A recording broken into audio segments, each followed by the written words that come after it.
আসসালামু আলাইকুম। বাপ গুণে বেটা, মাও গুণে ঝে, এই শব্দটি আমরা আঞ্চলিক ভাষায় সচরাচর ব্যবহার করে থাকি। এই শব্দটার কিন্তু অনেক মহত্ব আছে, কেননা আমরা যেরকম ধরনের মা বাবা হই সেরকম ধরনের সন্তানও হয়।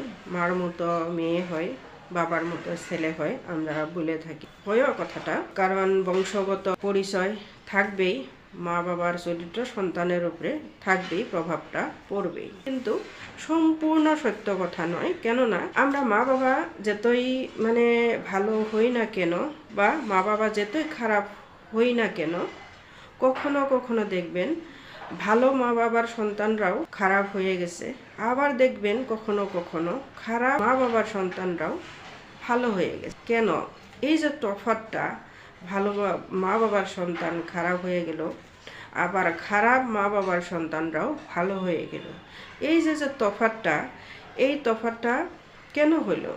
তফাৎটা হইল আমাদের ছেলে মেয়ের ফ্রেন্ড সার্কেল, বন্ধু বান্ধবদের উপরে বহুত ডিপেন্ড করে।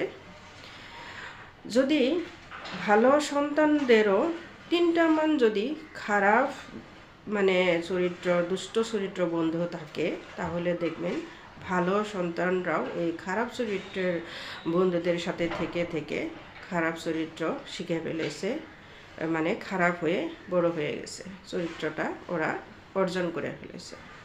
আবার কখনো কখনো দেখবেন খারাপ চরিত্র সন্তানরাও তিনটা মান, বেশি না, তিনটা মান ভালো বন্ধুর সাথে চলাফেরা করে, ওদের সাথে ঘোরাফেরা করে বেশ ভালো চরিত্র নিয়ে গড়ে উঠছে। তো আমরা সব সময় গার্জেনরা, মা বাবারা দৃষ্টি রাখবো আমাদের সন্তানের উপরে, যে আমাদের সন্তানরা কোন ধরনের বন্ধু সার্কেলের সাথে ঘোরাফেরা করছে, স্কুল ছুটির সময় ঠিকমতো ঘরে ফিরে আসছে না নাই, কলেজ ছুটির পরে ঠিক সময় মতো ঘরে ফিরে আসছে না নাই, বা আজকাল তো ডিজিটাল যুগ, সবার হাতে ঘরে ঘরে মোবাইল কিভাবে ব্যবহার করছে, কোন কোন সময়ে মোবাইল ব্যবহার করছে, এগুলো আমরা খুঁটিনাটি আমাদের সন্তানের উপরে খুবই খেয়াল রাখতে লাগবো। খুবই খেয়াল রাখার একটা বিষয়। আমরা যদি এগুলা খেয়াল না রাখি, তাহলে দেখবেন আজকাল সন্তানরে শুদ্ধ রাস্তা দেওয়াটা খুবই কঠিন কাজ। তো সবাইকে আল্লাহ হেফাজতে রাখুক। সমস্ত মা বাবার, সমস্ত সন্তানদেরকে আল্লাহ সুবুদ্ধি, সুজ্ঞান দেখ, ভালো সন্তানরাও যাতে খারাপ না হয়, আর খারাপ সন্তানরাও যাতে খারাপ না থাকে, ওদেরকেও আল্লাহ ভালো সন্তান বানিয়ে দেখ, দোয়া করি। সবাইকে আল্লাহ হেফাজতে রাখুক। সবাই ভালো থাকবেন, সুস্থ থাকবেন। আল্লাহ হাফিজ।